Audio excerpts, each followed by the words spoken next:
We're just going to take a little review here about wiring a combination circuit based on a diagram. So when you look at this diagram here, you've got a lot of things going on. You've got voltmeters and ammeters and resistors, and you've got a lot of different conductors and stuff going on here.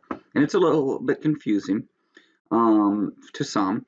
And so I just want to point out a couple of little things here. So the hardest part here for many is the parallel, because you can get the series where it goes, you know, from 4 to an amp meter, but then you end up with a parallel here. So what do you do that? Or coming out of this resistor, it goes to, you know, a variety of different areas. You know, that it's that parallel that gets people in trouble. So the first thing I want to remind you is that, you know, all these items here, whether they're a meter or load or a power supply or anything, they have two connections because electricity is circular, and so it's basically going to be coming in on one side and out on the other. So it doesn't matter what your devices are. You know, if you had a relay, there's two here for the load. The voltmeters, two here. The amp meter would be two here. The power supply would be two here. The push button would be two here. Resistor would be two here. It's going to have two connections, one on the left and one on the right, or one on the top and one on the bottom. Okay, so that's the first thing.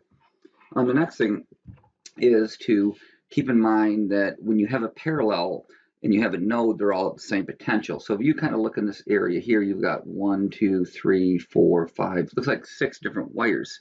And so if you think about that, and you had a wire right here, and that was like my node, well, then you've got, you know, something banana jack that, you know, you've got you got 2 paths, and there's another one, there's 3 paths, and, you know, here's 4 paths, and I'll just throw another one on there, and that would be 5 paths. So you've got this connection point here, and you've got all these paths of electricity coming off of there, but you got to remember that these are all the same potential right here. These are all the same potential. So all these wires right here, they're all the same potential. So you just need to take this and plug it in somewhere. You can plug it on the resistor or the voltmeter, the amp meters, you know, or this. It doesn't matter where you plug it, it's all the same. So if I came, for example, and I plugged it, you know, right there, that's fine. And then this would, you know, this would branch off right here, and you know, it would hook to this voltmeter right here, and then this one would branch off and it would hook to this amp meter here, and this one would branch off and hook to this amp meter, etc. You know, these could all branch off and go to their respective devices. Just be aware that, you know, you'd be looking, you know, at the left or the right of the device. So if you wanted to say, oh, you know what, I wanted to hook it instead to here, well, that's fine.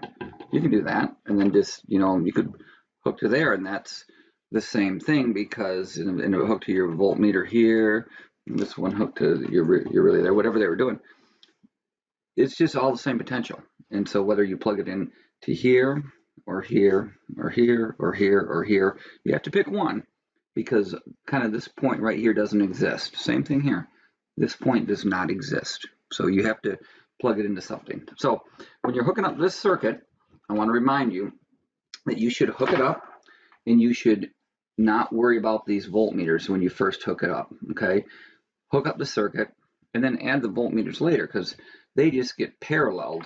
And so when you get that, and then you have your voltmeter, whether it's the analog meter or a DMM like this, when you get done, you're just going to take your 2 leads right here on your voltmeter, and you're just going to then plug it in here and here. You just got to find those points.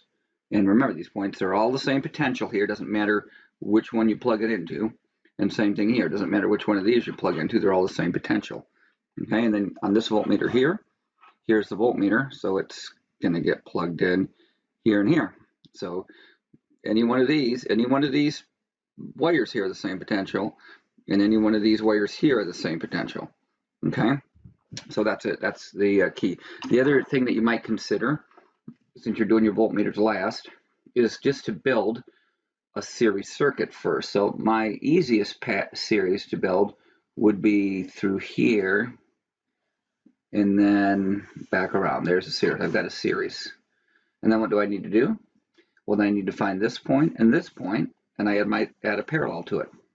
Okay, and then I'd be done with my circuit. I could add my voltmeters in parallel, because those are the easiest things to add last, as long as you can find the points. So that's kind of a couple of tricks here to hook this up, and in the next video we'll take a look at hooking it up.